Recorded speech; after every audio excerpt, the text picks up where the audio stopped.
Hello, bonsoir, bienvenue dans la maison Siloué. J'espère que tu vas bien et tu te portes très bien.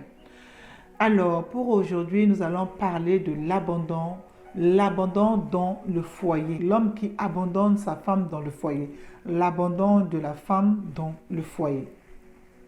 Alors, pour celles qui ne me connaissent pas, je suis Sandrine Deligras, votre conseillère en bien-être intime chez l'homme et la femme, conseillère auprès de futures mamans pendant leur grossesse et après leur accouchement, à les conseiller et accompagner à prendre soin de leur corps pendant ces grossesses et après leur accouchement, à garder leur beauté et prendre également soin de leur bébé. Ce soir, nous allons parler également de l'abandon de la femme dans le foyer. Au tout début de rencontre, l'homme et la femme cheminaient ensemble. L'homme et la femme discutaient ensemble. L'homme et la femme s'aimaient, marchaient main dans la main. C'était vraiment dans le tout début. C'était l'amour vraiment fou. Arrivé à un certain moment donné, quand l'enfant arrive dans le foyer, où la femme veut également que l'homme puisse l'aider. Vous savez, il y a une période avant, moi j'étais arrivée au foyer, on se promenait chaque fois deux à deux. Nous allons rendre visite dans ma belle famille à deux. Avec mon époux, nous sortons ensemble jusqu'à ce que le premier bébé naisse. Je n'ai plus le temps de sortir tout le temps. Parce qu'il y a un enfant, il faut prendre soin de cet enfant.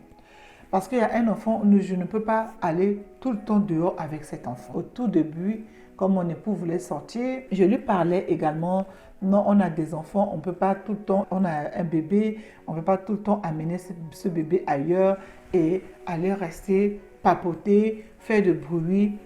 Nous devons prendre le temps de rester avec l'enfant et d'être à l'écoute de cet enfant. Qu'est-ce qui va se produire? Au départ, mon mari ne comprenait pas et après, il avait compris que j'ai besoin de lui, on a besoin de lui, moi et sa fille. Dans le cas contraire où l'homme qui ne comprend pas, l'homme qui préfère toujours la vie de dehors, l'homme qui préfère toujours les amis, qui ne reste pas pour aider sa femme, qu'est-ce qui va se produire? La femme va se trouver seule, abandonnée à elle-même. J'ai reçu une femme en coaching. La femme me dit, Madame Siloué, s'il vous plaît, j'aimerais bien exposer quelques situations qui me dépassent. Avez-vous-il des solutions pour cette situation? Qu'est-ce qui va se produire? Je laisse parler cette femme. Je reste là à l'écouter.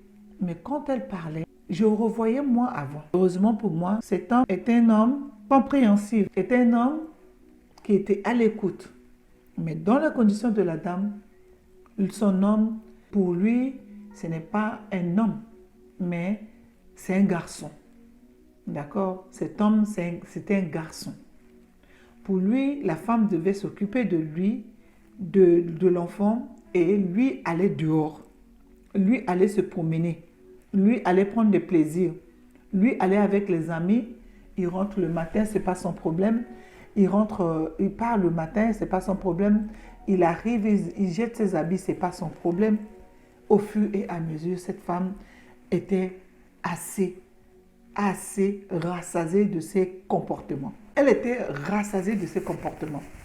Elle ne pouvait plus continuer dans ce couple-là. Quand elle parle, c'est des cris. Il ne veut pas écouter. Ça devient des disputes, des échanges interminables. Des échanges qui n'ont pas lieu à être, sauf que ces échanges deviennent vraiment saturés dans la maison.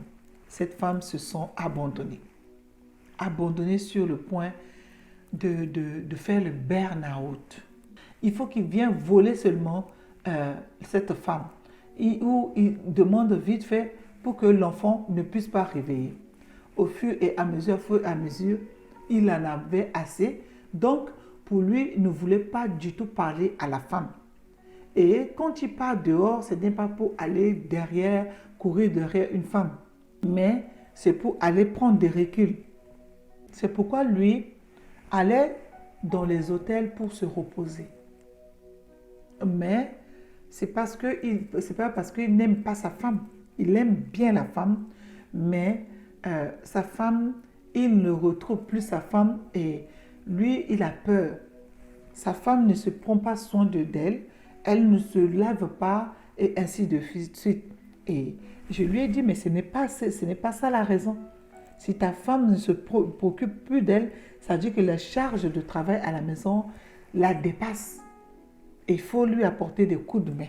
Si à un moment donné, elle est avec l'enfant, avant vous verrez que toutes les deux, maintenant qu'un enfant est arrivé, si elle doit faire les linges, elle doit faire le ménage, elle doit faire à manger, elle doit tout ranger toute seule. Et de surcroît, quand elle termine, il n'y a pas son mari. Et quand vous avez besoin d'elle, vous venez seulement voler vite fait les plaisirs, soit disant que l'enfant ne se réveille pas. Non, c'est pas comme ça. Une femme qui est dans cette situation, aide-la. Parle-en avec elle.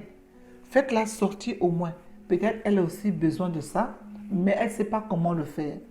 Sors avec elle pour qu'elle puisse aller prendre de l'air dehors. C'est une femme qui a besoin également d'aérer sa tête. Et quand j'ai commencé à lui donner ces conseils, ça dit que leur jugement de divorce était déjà presque à la fin. Ils se sont divorcés. Et quand ils se sont divorcés, j'ai eu à continuer à coacher la femme et à coacher également le mari. Jusqu'à la fin, ils se sont remariés. Aujourd'hui, ça fait plus de 3-4 ans qu'ils sont ensemble. Pour te dire que certains couples ne voyaient pas, quand ils vivent dans le couple, ils ne voient pas ce qui se passe. Ils voient également, ils ont besoin également d'une personne de confiance, personne qui sont loin de les juger, personne qui est neutre, qui vient pour donner que des conseils. Donc, si tu traverses ces conditions et que le silence est dans ton foyer, contacte-nous, nous allons t'aider à prendre de décisions et à t'amener à comprendre que ton couple est meilleur. Oui, c'était de beaux couples, mais c'est juste un manque de communication et qui fait créer des attentes. Manque d'organisation qui fait que ça fait déboussoler la femme également pour que la femme ne puisse pas comprendre ce que son homme fait et l'homme également ne comprend pas ce que fait sa femme. Et le discorde était tellement énorme. Donc cette femme avait déjà ses blessures de dehors et rentre dans le mariage avec ses blessures. Et ce n'est que elle pensait en venir poser sa tête sur l'homme, sauf que l'homme veut poser sa tête sur elle. Et le dégât qui s'est passé, c'est que la femme s'est laissée aller. Elle ne se voyait plus, elle ne voit pas l'intérêt de prendre soin d'elle. Et de surcroît, elle a un enfant qui dorme tout le temps continuellement dans leur lit. Non, ça tue l'amour.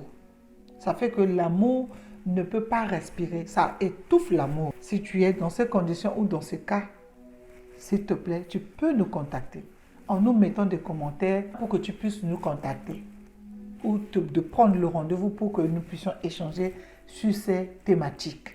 Maintenant, il reste maintenant à sortir également, aérer, faire le sport, aller ailleurs, hormis aller récupérer les enfants à l'école. Prends plaisir de vivre, prends plaisir d'aérer ta tête, femme. Ça va te faire du bien. Sors, va dehors. Tu as un petit 3 euros ou petit 5 euros, te paye de la glace, tu t'assois, tu manges, tu prends soin de toi, de regarder, de visiter les choses. Ça t'améliore et ça te bénit même, ça bénit le couple. Voilà les étoiles ce soir, ce que j'ai à nous partager. Partagez massivement cette vidéo, likez, abonnez-vous, faites abonner vos amis. Cela apportera du bien et de plus encore à notre chaîne ici, la maison Siloué, la maison de bonheur. À ciao!